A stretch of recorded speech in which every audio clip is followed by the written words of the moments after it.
அல்லேலூயா. இந்த சுத்த மனம் திரும்புதல் முதல்ல நம்மகிட்ட எல்லாத்தையும் இருந்தது. அதனால் நல்ல வளர்ச்சி அடைஞ்சோம், விடுதலை ஆனோம், பாதுகாக்கப்பட்டோம். இப்போ கொஞ்சம் வளர்ச்சி அதிகமான பிறகு மனம் திரும்புதலில் சுத்த மனம் திரும்புதல் இல்லாததுனால இப்போ முதல்ல அனுபவித்த அபிஷேகமோ அனுபவித்த சமாதானமோ அனுபவித்த விடுதலையே இல்லை. அல்லேலூயா. மனம் திரும்பினா என்ன நடக்குன்னா, அல்லேலூயா, நன்றி. தேவனை மகிழ்ச்சியாக்குகிறோம் ஒரு பகுதி, இன்னொரு பகுதி நான் மகிழ்ச்சியாகிறேன்.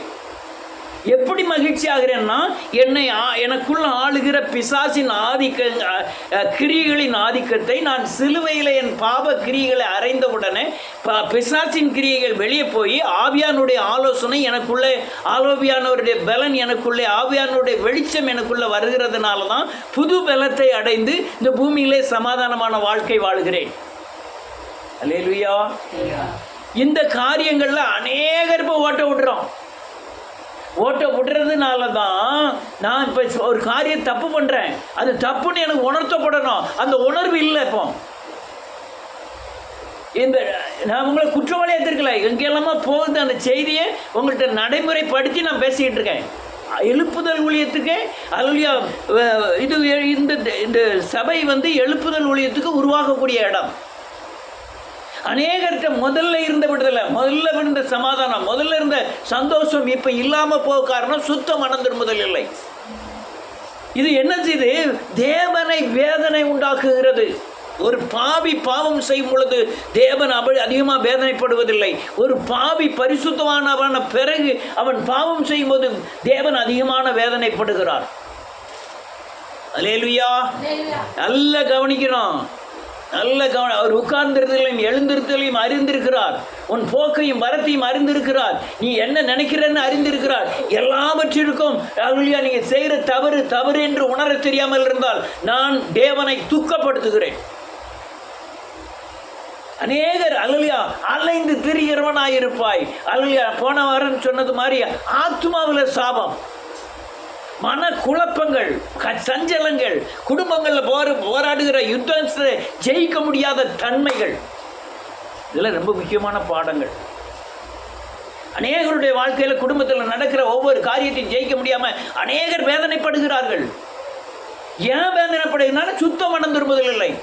சுத்த மனம் திரும்புதல் இருந்தால் ஆவியானவர் ஆலோசனை கிடைக்கும். சுத்த மனம் திரும்புதல் இல்லைன்னா நம்ம சொந்த புத்தியினால தான் எல்லா காரியங்களையும் செய்ய வேண்டியதாக இருக்கும். அல்லேலூயா. நீ ஒரு இருதயத்தில் ஒரு இச்சிக்கிறாய், இருதயத்தில் ஒரு பாவம் செய்கிறாய், உனக்கு உணர்வு ஏற்படலைன்னா முதல்ல நீ மனம் திருப்பி சுத்த மனம் திரும்புதலுக்குள்ள வரலன்னு அர்த்தம். நீ சுத்த மனம் திரும்புதலுக்குள்ள வரலன்னா நீ தேவனை வேதனைப்படுத்துகிறாய். அல்லேலூயா. அநேகர் ஆதியில் கொண்ட விடுதலை, ஆதியில் இருந்த பாதுகாப்பு, ஆதியில் இருந்த அல்லேலூயா தேவனை சார்ந்து கொள்கிற தன்மை, ஆதியில் பாவத்துக்கு விரோதமாய் நம்முடைய எண்ணங்களை வைத்திருந்ததெல்லாம் இப்போ இல்லை. அல்லேலூயா. அப்படி இல்லாதனால என்ன நடக்கு? சஞ்சலங்கள், துக்கங்கள், வேதனைகள், நெருக்கங்கள் இவ்வளவு நடந்துக்கிட்டே இருக்கு. ஏன்னு கேட்டால் நான் தேவனுடைய வழிகளை விட்டுட்டேன். தேவனுடைய ராஜ்யத்திற்கு போற வழியை விட காரணம் என்ன? சுத்த மனம் திரும்புதல் இல்லை. அல்லேலூயா. அநீதிக்கு மனஸ்தாபப்படணும், பாவத்துக்கு மனஸ்தாபப்படணும், உன் ஐம்புலன்கள் கை செய்கிற மீறுதலுக்கு மனஸ்தாபப்படணும். மனஸ்தாபப்படலைன்னா ஆவியானவருடைய ஆளுகைக்கு வெளிப்பட்டிருக்கோம்னு அர்த்தம். அது நிச்சய வழி அல்ல. அல்லேலூயா. ஒரு வசனம்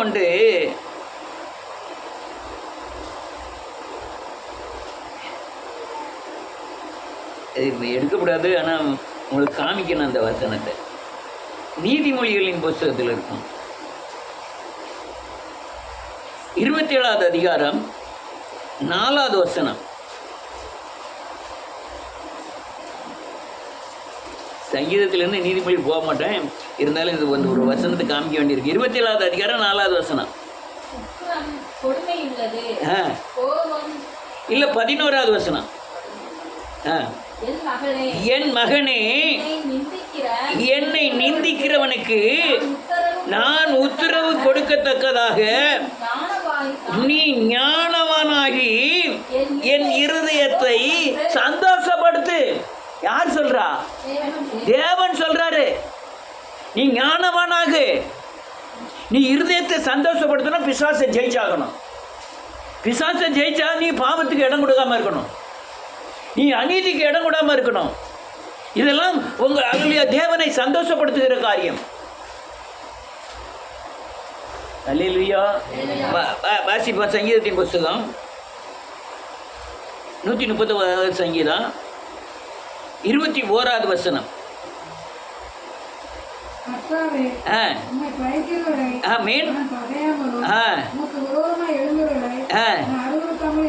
இருப்பேனோ பகைக்கிறேன். ஆமீன். போதும், இன்னும் வாசிக்கணும். அந்த பகுதியில் வேதம் சொல்ல, நீர் பகைக்கக்கூடிய ஆளை நான் பகைக்கிறேன், உக்கிரமாக பகைக்கிறேன். நீ பகைக்கக்கூடிய ஆளை நான் பகையாமல் இருப்பேனோ. அவர் பகைக்கக்கூடிய ஆள் யாரு? மேல் வீட்டுக்காரன் கீழ் வீட்டுக்காரன்லாம் இல்லை, பாவியை நேசிக்கிறார், பாவத்தை வெறுக்கிறார். எல்லா மனுஷனுக்காக தான் தேவன் சிலுவையில் மரித்தார். ஆனால் நான் பாவியை பகைக்கிறது என்று பிசாசை பகைக்கிறாரு. அவர் பகைக்கிற ஆளை நீங்க சிநேகிக்க கூடாது. அவன் சங்கீதக்காரன் எல்லாத்தையும் உணர்ந்து பார்த்துட்டு தான். இந்த சங்கீதம் புஸ்தகம் ரொம்ப விசேஷமானது. அணுவாய் தேவனை ருசித்து பார்த்து, தேவனுடைய கிரியைகளை அறிந்து, தன்னுடைய பலத்தை உணர்ந்து, தான் போகிற வழிகளை அறிந்து, தேவன் நடத்துகிற விதங்களை அறிந்து இந்த சங்கீதம் பூரா எழுதியிருக்கான். எழுதினவன் என்ன சொல்றான்? நீர் பகைக்கிற ஆளை நான் நிதம் பகைக்க ஆண்டவரே, நீர் பகைக்கிற ஆளை நான் உக்கிர பகையா பகைக்கிறேன். ஆனால் விசுவாசிகள் மட்டும் அவர் பகைக்கிற ஆளை நாம் உக்கிர பகையாய் பகைப்பதில்லை. என்ன செய்தோம்? நேசிக்கிறோம். ரொம்ப உக்கிர பகையா அவர் பகைச்சார்னா நான் நேசிக்கிறேன். இது என்ன சொல்லுது வேதம்? நான் வேதனைப்படுகிறேன், வேதனைப்படுகிறேன். நீ நான் பகைக்கிற ஆளை நீ பகைக்காத, பிசாசை பகைக்காதனால, அவனை உக்கிர பகையா பகைக்காதனால நான் வேதனைப்படுகிறேன். நேதான் அல்லேலூயா. உன்னை குற்றவாளியாய் தீர்க்கிற ஒரே சக்தி பிசாசின் சக்தி. நீ ஒவ்வொரு காரியத்தையும் நீங்க ஏதோ செய்யறோம், ஏதோ நினைக்கிறோம், ஏதோ நடக்கிறோம்னு இருக்கிறோம். ஆனால் இவ்வளத்தையும் கொண்டு போய் தேவ சமூகத்தில் கொண்டு போய் வைக்கிறான் பிசாசு. நான் பாரு, இந்த மனுஷனுக்காக நீ ரத்தம் சிந்தி இருக்கிறீர், இந்த மனுஷன் பிள்ளையா இருக்கிறான், நீ இந்த மனுஷனை அபிஷேகித்திருக்கிறீர், என்னை அதிகாரம் செலுத்த அவனுக்கு அதிகாரம் கொடுத்திருக்கிறேன். ஆனால் அவன் செய்கிற காரியத்தை போய் பாரு, என் காரியத்தை பூரா அவன் செஞ்சுக்கிட்டு இருக்கான். யார்கிட்ட போய் சொல்லிக்கிட்டு இருக்கான்? கடவுள்கிட்ட போய் சொல்லிக்கிட்டு இருக்கான். நான் பாரு, பாராண்டவர், நீர் பரிசுத்தர், மகா பரிசுத்தர், நீதியின் தேவன். ஆனால் உன் பிள்ளை என்ன செய்து பாரு, ஏன் நான் செய்யக்கூடிய காரியத்தை செஞ்சுக்கிட்டு இருக்கு. அதுக்கு தான் வேதம் சொல்லுது, அவரை நிந்திக்கிறான். தேவனை போய் நான் செய்கிற காரியங்கள் பிதாவை போய் நிந்திக்கிறக்கூடிய காரியமாக இருக்கிறது. அதனால அப்படியே சொன்னேன், மனம் திரும்புதல் சுத்த மனம் திரும்புதல் இல்லை. மனஸ்தாபப்பட்டு கதறி அழுது விட்டுட்டான் பேதுரு. தன்னுடைய கண்ணீரை புறம் விட்டுட்டான். ஏன் விட்டான் தெரியுமா? அவர் சொன்னார், பேதுருவே, உன்னை சொலவில் போட்டு புடைக்கிறத மாதிரி புடைக்கிறது போறான் பிசாசு, என்கிட்ட வேண்டி கொண்டான். அப்போ ஆண்டவர் சொன்னார், நீ 1 மணி நேரம் ஜெபம் பண்ணப்பா. அவன் ஜெபம் பண்ணாமல் உறங்குதான். எந்த பேதுரு தெரியுமா? முந்தினவன் பேதுரு, எல்லாத்துக்கும் தூணா இருந்த பேதுரு, தண்ணீர் மேல் நடந்த பேதுரு. அல்லேலூயா. எப்போதும் தேவனுடைய வலது பட்சத்தில் அல்லேலூயா தேவ மகிமையை கண்ட பேதுரு. அல்லேலூயா. அவனையே பிசாசானவன் வஞ்சிக்கும்படி, அல்லேலூயா, சோதிக்கும்படியாய் புடைக்க போறான்னு ஆண்டவர் டைரக்டா வெளிப்பாட சொல்லிட்டாரு. எவ்வளவு பெரிய எச்சரிக்கையா இருக்கணும். அவன் போய் உறங்குதான். கொஞ்ச நேரம் ஜெபம் பண்ணுப்பான்னா உறங்குதான். அல்லேலூயா. ஒரு பொம்பளை எந்திரிச்சு சொன்னான். ஒரு பொம்பளை தண்ணி கொண்டு வர ஒரு பொம்பளை கூப்பிட்டு, நீயும் அவரோடு கூட இருந்தவர் தானே அப்படிங்க. இவன் என்ன செஞ்சானா? சபிக்கவும் சத்தியம் பண்ணவும் ஆரம்பித்தான். அவருக்கு தெரியவே தெரியாத மறுதளிச்சான். எந்த பேதுரு தெரியுமா? அந்த அவர் சொன்னார், நான் சாவிலும் மரணத்திலும் உன்னோடு கூட இருப்பேன், நீர் எங்கே போனாலும் நான் உம்மோட கூட இருப்பேன், சாவு நேர்ந்தாலும் உம்மோட கூட இருப்பேன்னு சொன்ன பேதுரு. அப்பவுமே அவர் சொன்னார், எப்பாங்க வா, சேவல் ரெண்டு தடவை 3 தடவை கொடுக்குள்ள நீ என்னை மறுதளிப்பாய் அப்படிங்காரு. அப்போதான் அவன் சொல்லலாம், நான் சாவே நேர்ந்தாலும் மறுதளிக்க மாட்டோம்ங்க.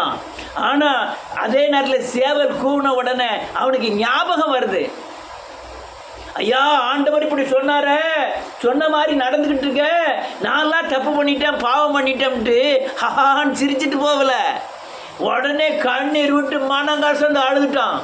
நான் செய்கிற தவறு தேவனுடைய இருதயத்தை துக்கப்படுத்தும், நான் பண்ணுகிற மீறுதல் பிசாசுக்கு கொண்டாட்டமாக இருக்கும், நான் பண்ணுகிற மீறுதல் தேவனை போய் பிசாசு பகைக்கிறான்.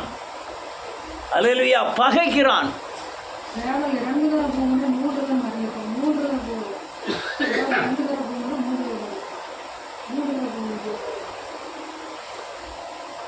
ரெண்டு தடவை 3 தடவை ஆயிரும்.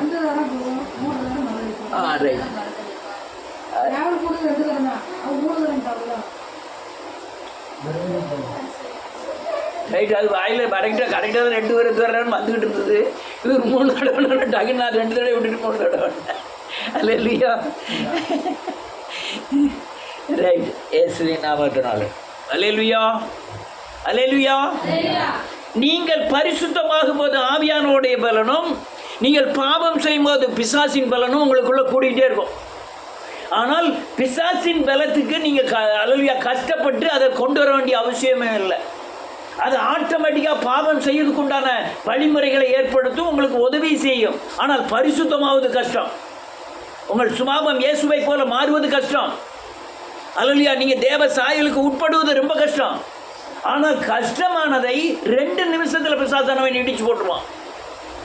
அது தான் தேவனுக்கு வேதனையை உண்டாக்குது. நீங்கள் ரட்சிக்கப்படாமல் இருந்தால் கூட தேவனுக்கு இந்த வேதனை உண்டாகாது. ஆனால் ரட்சிக்கப்பட்ட பின்பு செய்கிற ஒவ்வொரு மீறுதலும் தேவனுடைய மனதை வேதனைப்படுத்துகிற. வாசிப்போம் 23. தேவனே அறிந்து கொள்ளும், சோதித்து அவன் இருதயத்தை அறிந்து கொள்ளும், என் சிந்தனைகளை அறிந்து கொள்ளும் ஆண்டவரை. அவன் சொல்ற, தாவீது ராஜா சொல்றான், இந்த சிந்தனையும் என் இருதயத்தை நல்லா பாரும், இதுல எங்கனையாவது ஒரு ஓரத்துல பிசாசின் கிரியைகளுக்கு இடம் கொடுத்து உன் இருதயத்தை வேதனைப்படுத்துகிறனா இல்லையான்னு பாரும். அல்லேலூயா. பிசாசுக்கு இடம் கொடுத்து உண்மை வேதனைப்படுத்துகிறனா ஆண்டவரே. எவ்வளவு பெரிய ஜெபம், எவ்வளவு பெரிய தியானம். அவன் சாதாரண நேரத்தில் அவன் தேவ சமூகத்தில் இருந்து யோசனை பண்ணக்கூடிய ஒரு காரியம். என் இருதயத்தை பாரு ஆண்டவரே, என் சிந்தனையை பாரும். என்னைக்கா ஒரு நாள் இப்படி நினைச்சிருக்கமா? அல்லேலூயா.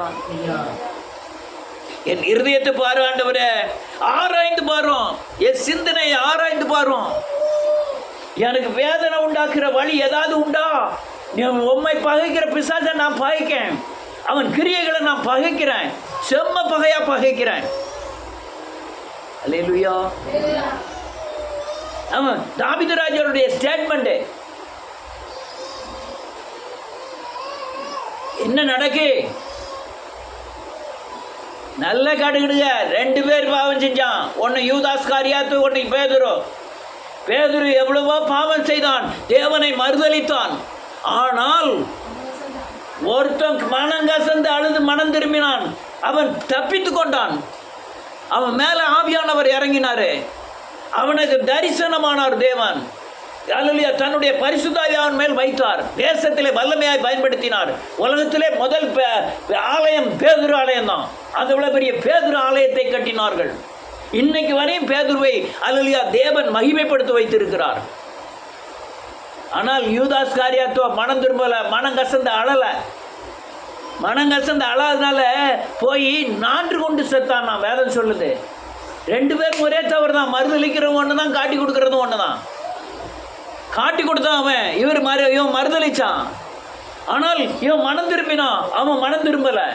மனம் திரும்பினதுனால அவன் உயர்த்தப்பட்டான், மனம் திரும்பாதனால இவன் நான்கு கொண்டு குடல் சரிந்து செத்தான்னு எழுதியிருக்கு. ஐயா, எண்ணங்கள்ல தானே பாவம், யோசனையில தானே பாவம்? இல்லை, அதுதான் மூல, வேற அதுதான். கையின் சரீரத்தின் கிரியைகளுக்கு அவன் எண்ணத்தில் இருந்து தான் புறப்படுகிறது, வேற எண்ணம் தான். ஹலோ, என்ன சொன்னேன்? அவயங்களின் கிரியைகளுக்கு வேற எது தெரியுமா? எண்ணம். எண்ணம். அங்கேயே நீங்க அல்லேலூயா தேவனுடைய நெருப்பை வச்சு சுட்டு தள்ளிடணும். அது விரிவடையக்கூடிய இடம். ஒரு பாவத்தை விதைத்துட்டோம்னா அது பல நூறு வகையாய் வளர்ந்துக்கிட்டே இருக்கும், முளைச்சிக்கிட்டே இருக்கும். உங்களுக்குள்ள ஒரு கள்ளன் ஏற்பட்டுட்டு ஏதாவது ஒரு பாவம் ஏற்பட்டுனா அது முளைச்சி வேறுபட்டு எழுந்திருக்கும். அல்லேலூயா. சொல்லலாம், வேதனை உண்டாக்குகிற வழி என்னிடத்தில் உண்டோ என்று.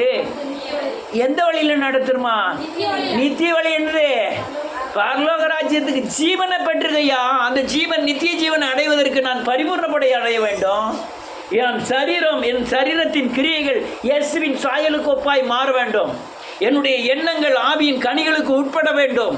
என் மேல் காண்கிற மகிமை தேவ சாயலுக்கு ஒப்பாய் மாற வேண்டும். என் வாயின் வார்த்தைகள் தேவனுடைய நாமத்தை மகிமைப்படுத்த வேண்டும். என் கண்ணின் பார்வை தேவனுடைய நாமத்தை மகிமைப்படுத்த வேண்டும். அதுதான் நித்திய வழி. உள்ள ஒன்று, வெளியே ஒன்று. மாம்சமும் மனசும் விரும்புகிற காரியங்களை செய்கிறது. கள்ளன், கசப்பு, குரோதம், பகைகள், இந்த பொய்யான பக்தியெல்லாம் பார்த்துருக்கேன். மனுஷர்கள்ட்ட பொய்யான பக்தி மாதிரி வேஷங்கள். அவர்கள் பக்தியின் வேஷம் தரித்து பலனை மறுதளிக்கிறவர்கள். அல்லேலூயா. இதான் நடக்கு உலகத்தில். என்ன நடக்கு? இதான் பக்தியின் வேஷம். அநேகர் நிலை நிற்கல. அநேக விசுவாசிகள், அநேக ஊழியர்கள் என் பார்வைக்கு அடிமாண்டு போய்விட்டார்கள். ரொம்ப பேர் போயிட்டாங்க, அடிமாண்டு போயிட்டாங்க. ரொம்ப பேர் உண்மை இல்லாதனால பெரிய பெரிய ஆலயங்களை கட்டினவர்கள், தீர்க்க தரிசனம் சொன்னவர்கள், அல்லேலூயா அநேக ஆத்மாக்களை ஆதாயப்படுத்தினவர்கள், அவர்கள் வாழ்க்கையில அல்லேலூயா நித்திய வழியில் நடக்காதனால, இந்த தாறுமாறான வழியில் நடந்ததுனால மாண்டு போயிட்டாங்க. என்னை விசுவாசிக்கிறவன் மரித்தாலும் பிழைப்பான், அவன் மரியாமலும் இருப்பான். அந்த கட்டத்துக்கு வரவே இல்லை. அவங்க பட்ட வேதனைலாம் நான் ரொம்ப பேரை பார்த்துருக்கிறேன், நிறைய பேரை பார்த்துருக்கேன். அவங்க பட்ட வேதனைகள் கொண்டு பயங்கரமான வேதனைகள். போய் முகத்து கழிக்குவாங்க போங்க.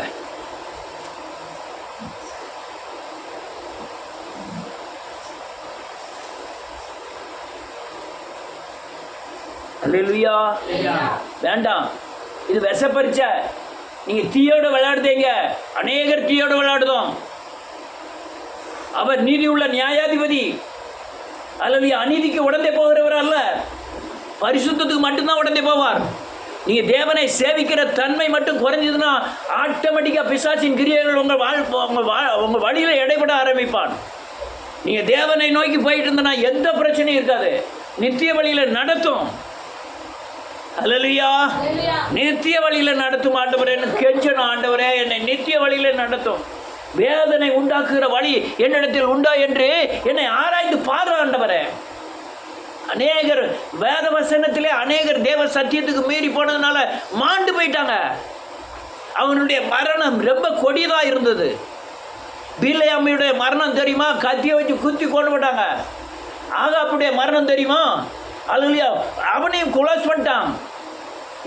பயங்கர பாவி அல்ல, இணங்கினதுனால, மனைவி சொல்லுக்கு இணங்கி பாவத்துக்கு இடைப்பட்டதுனால ஆகாப்புடைய மரணம் பயங்கர கோர மரணமாயிருந்தது. அல்லேலூயா. கேயாசியோட மரணம் தெரியுமா? பேதுரு 8வது அப்போஸ்தலர் 8வது அதிகாரத்தில் வர்ற மாய வித்தைக்காரன் பேதுரு சொன்ன வார்த்தை தெரியுமா? நீயும் பணமும் நாசமாய் போக கிடவது.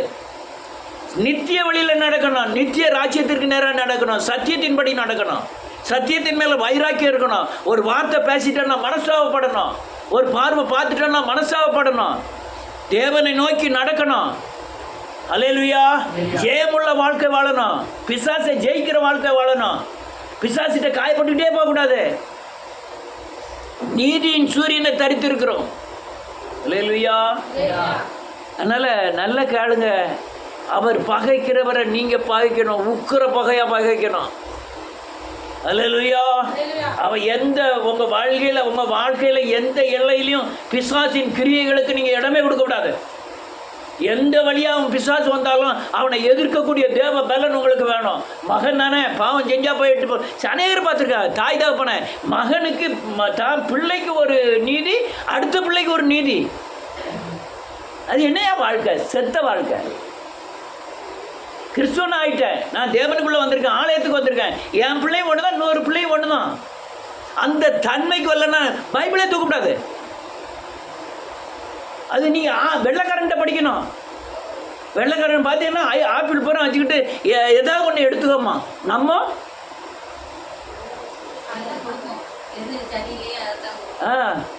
அதில் ஓட்டை எங்கன்னா விழுந்திருக்கு, அதை பார்த்து பிள்ளைக்குன்னா நல்லது, அடுத்த பிள்ளைக்குன்னா அது. இது தேவனுடைய வழிமுறைகள் அல்ல. அல்லேலூயா. நித்தியவரா ஒவ்வொரு பகுதியிலையும் தேவனோடு நடக்க கற்றுக்கொள்ள வேண்டும். ஒவ்வொரு பகுதியிலும் தேவனுடைய கிருபையை காத்துக்கொள்ள வேண்டும். ஒவ்வொரு பகுதியிலும் தேவ அன்பை காத்துக்கொள்ள வேண்டும். நீங்கள் எப்போ நித்திய வழியை விட்டு பிசாசின் வழிக்கு மாறுறீங்களோ அப்போலாம் தேவன் உங்களை விட்டு பிரிஞ்சிருவார். அவர் கண்ட கொஞ்சம் வேணும் இருள் இல்லை. வேதம் சொல்லுது கொஞ்சம் வேணும் இருள் இல்லை. அவர்கிட்ட அநீதி என்பதே கிடையாது, அவர்கிட்ட கோபம் என்பதே கிடையாது, அவர்கிட்ட பொறாமை என்பதே கிடையாது. நீங்கள் நித்திய ராஜ்யத்துக்குள்ளே பிரவேசிக்கக்கூடியவர்கள், நித்திய வழியில் நடக்கக்கூடியவர்கள் பிசாசின் வழிக்கு இடம் கொடுக்கக்கூடாது. மனசாகப்படணும், மெய் மனசாகப்படணும். அல்லேலூயா. மெய்யாய் மனசாகப்பட்டு மார்பில் அடித்து கொண்டு மனம் திரும்பணும். ஆண்டவரே என்னை ரட்சியம், என்னை ரட்சியம். பல காரியங்களுக்கு நான் மனம் திரும்பினால்தான் சத்தியம் அநேகம் என்ன அறிந்து கொண்டேன். இப்போ செஞ்ச பாவம் இல்லை. இப்போ நான் ரட்சிக்கப்படுவதற்கு முந்தி 30 வருஷமாய் செய்த அநேக பாவங்களை தேவ சமூகத்தில் போய் நின்று அவ்வளோத்தையும் ஆத்மாவில் கொண்டு வந்து மனம் திரும்பி கக்கிட்டேன். விஷம், அதை பூராமே விஷம், உங்களை கொல்லுகிற விஷம் அதுதான். அல்லேலூயா. நம்மளை கொல்லுகிற விஷம், நம்ம கொல்லுகிறதுனா ஜீவனை நம்மை விட்டு அழிக்கிற விஷம். நீ ரட்சிக்கப்படுவதற்கு முந்தி செஞ்ச அநேக பாவங்கள், அநீதிகள், துன்மார்க்கங்கள் எல்லாம் தேவ சமூகத்தில் வந்து கக்கி அல்லையா எல்லாம் மூடப்படணும். எவனுடைய பாவத்தை தேவன் நினையாது இருக்கிறாரோ அவன் பாக்கியவான். எவனுடைய பாவத்தை அல்லையா கர்த்தருடைய அல்ல எவனுடைய பாவம் மூடப்பட்டதோ அவன் பாக்கியவான். அநேகர் அந்த தன்மைக்கு வரல. ஏதோ வந்தோம் ஏதோ போனோம் இல்லை. நீங்கள் செய்கிற ஒவ்வொரு கிரியைகளுக்கும் பிசாசு பதில் சொல்லணும், இல்லை தேவன் பதில் சொல்லணும். நீங்கள் நன்மையாக இருந்துன்னா தேவன் பதில் சொல்வார், தீமையாக இருந்தால் பிசாசு பதில் சொல்வார். பிசாசு அநீதியின் பாதையில் நடத்துவார், தேவன் நீதியின் பாதையில் நடத்துவார். பிசாசுக்கு இடம் கொடுத்தா தேவன் அல்லையா கோபம் கொள்வார். அல்லையா அவரை நிந்திக்கிறோம். அல்லையா தேவ வழிகளில் நடந்தால் தேவன் சந்தோஷப்படுகிறார். உங்கள் எதிர்காலம் உங்கள் கையில் தான். உங்கள் பிள்ளைகளுடைய சந்ததியுடைய எதிர்காலம் உங்கள் கையில் தான். சரியான மனம் திரும்புதல் சரியான பாதுகாப்பை கொடுக்கும். அநீதியான மனம் திரும்புதல் அநீதியான பாதுகாப்பை தான் கொடுக்கும். ஒரு நிமிஷம் எல்லாரும் முழங்கால் படிக்கிறோமா?